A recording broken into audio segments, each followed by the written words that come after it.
నమస్తే, welcome to our channel. KCR కుమార్తె కల్వకుంట్ల కవిత అడుగులు చూస్తే అనుమానాస్పదంగా ఉన్నాయి. కేసీఆర్ కుటుంబంలో గొడవలు జరుగుతున్నాయనే ఆరోపణలకు నిజం చేకూర్చేలా కవిత వ్యవహారం అయితే ఉంది. బీఆర్ఎస్ అధిష్టానం ఆదేశాలను పూర్తిగా పక్కన పెట్టి ఆమె తన దారి తాను చూసుకుంటున్నారు. బీఆర్ఎస్ చలో మేడిగడ్డ కార్యక్రమానికి పిలుపునిచ్చింది. ఈ కార్యక్రమానికి party working president KTR, Harish Rao, ఇతర ముఖ్య నేతలంతా హాజరయ్యారు. కానీ ప్రోగ్రామ్ కు మాత్రం కవిత వెళ్ళలేదు. ఎమ్మెల్సీగా మండలిలో తన వాణి వినిపిస్తున్న కవిత డ్యాం పరిశీలనకు ఎందుకు వెళ్ళలేదన్న చర్చ జోరుగా జరుగుతుంది. మరోవైపు ఎల్ఆర్ఎస్ ను ఉచితంగా అమలు చేయాలని డిమాండ్ చేస్తూ బీఆర్ఎస్ రాష్ట్ర వ్యాప్త ఆందోళన నిర్వహించింది.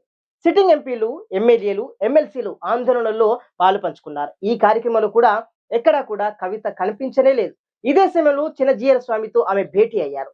రాష్ట్ర వ్యాప్తంగా ఆందోళనలకు కేటీఆర్ పిలుపునిస్తే కవిత చిన్నజీయర్ స్వామితో భేటీ కావడంపై సొంత పార్టీ నేతలే విమర్శలు గుప్పిస్తున్నారు. అయితే బీఆర్ఎస్ పార్టీ పిలుపునిస్తున్నా కూడా కార్యక్రమాలకు ఆమె హాజరు కావడం లేదు. కానీ సొంతగా కొన్ని కార్యక్రమాలు నిర్వహిస్తున్నారు. జీవో నెంబర్ 3కు వ్యతిరేకంగా భారత జాగృతి ధర్నా నిర్వహించనుంది.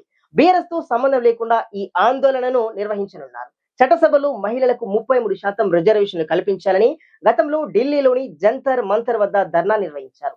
ఈ కార్యక్రమాన్ని కూడా భారత జాగృతి ఆధ్వర్యంలోనే చేపట్టారు. ప్రస్తుతం కవిత అనుసరిస్తున్న ధోరణిలో ఏదో ఒక తేడా ఉందన్న విషయం అయితే ఇప్పుడు హాట్ టాపిక్ గానైతే మారిందని కూడా చెప్పుకోవచ్చు.